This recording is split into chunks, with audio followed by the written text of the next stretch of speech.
All right, today we're gearing up for an expedition. We're heading deep into the world of DeFi to tackle one of its most fundamental activities, becoming a liquidity provider.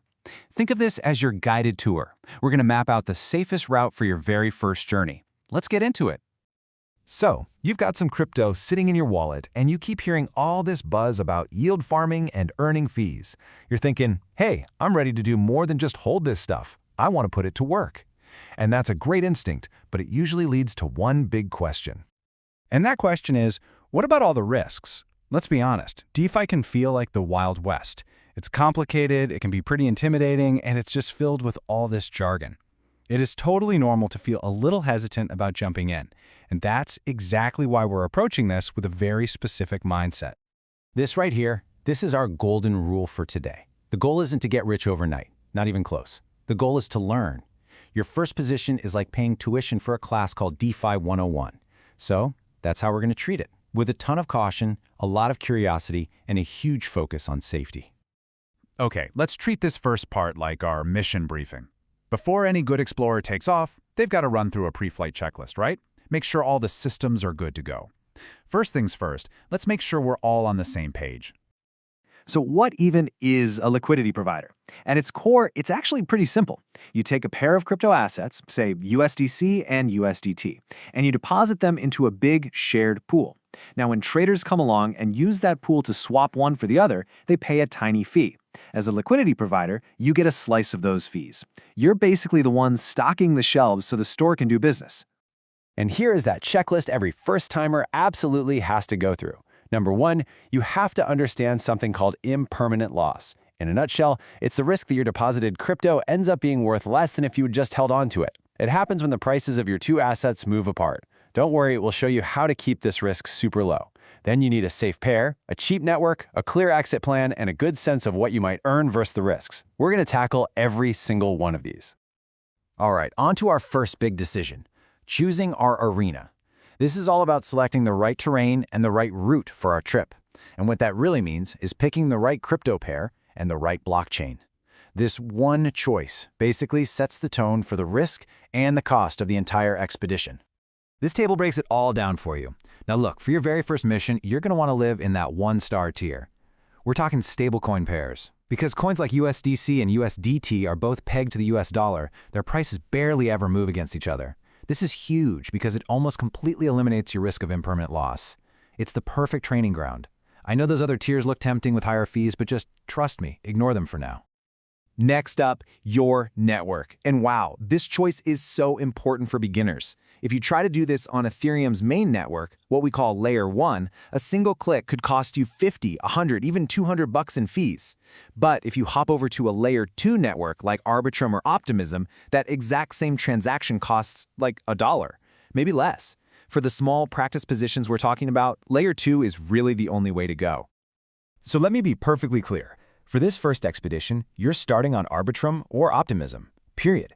They have this perfect combination of super low fees and tons of trading activity, which is what actually generates the fees you're hoping to earn. Okay, we've picked our destination. Now it's time to pack for the journey. This part is all about getting your assets ready. That means figuring out how much you're going to bring and getting your wallet set up for the trip. Now listen up, because this might be the single most important rule in this entire guide. You should never, ever risk more than 1 to 5% of your total crypto portfolio on your first LP position. Seriously, if you have 10 grand in crypto, your first position is 500 bucks, max. This keeps your risk tiny while you focus on learning the ropes.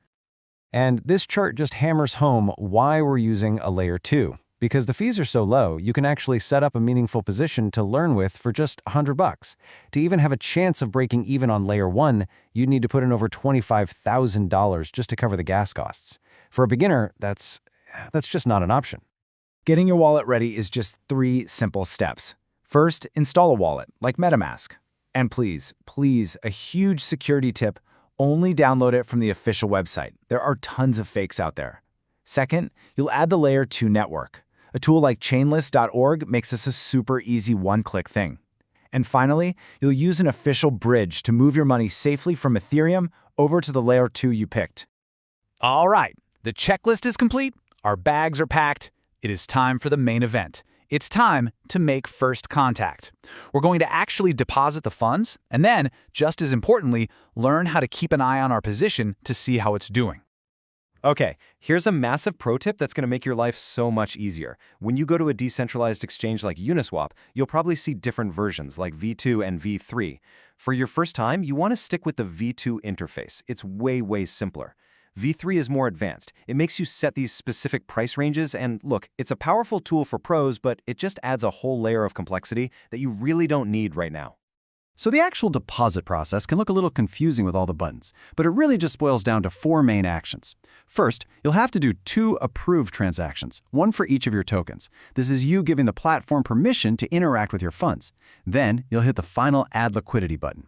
Once that goes through, you'll get these special LP tokens back in your wallet. They're basically your receipt, your proof that you have a share in the pool. Once your money's in the pool, the real learning starts.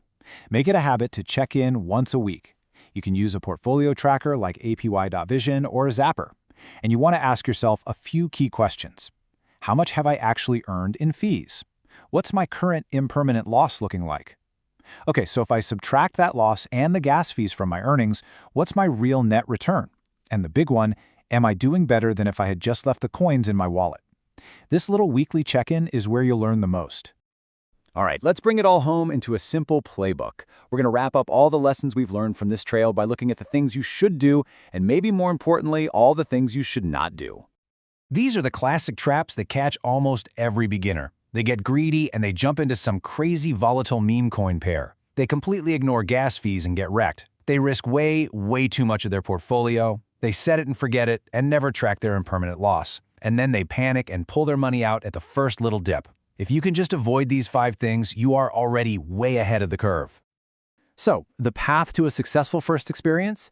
It's literally just doing the opposite of all those mistakes. You start with the safest possible pair, stablecoins, on the cheapest possible network, a layer 2.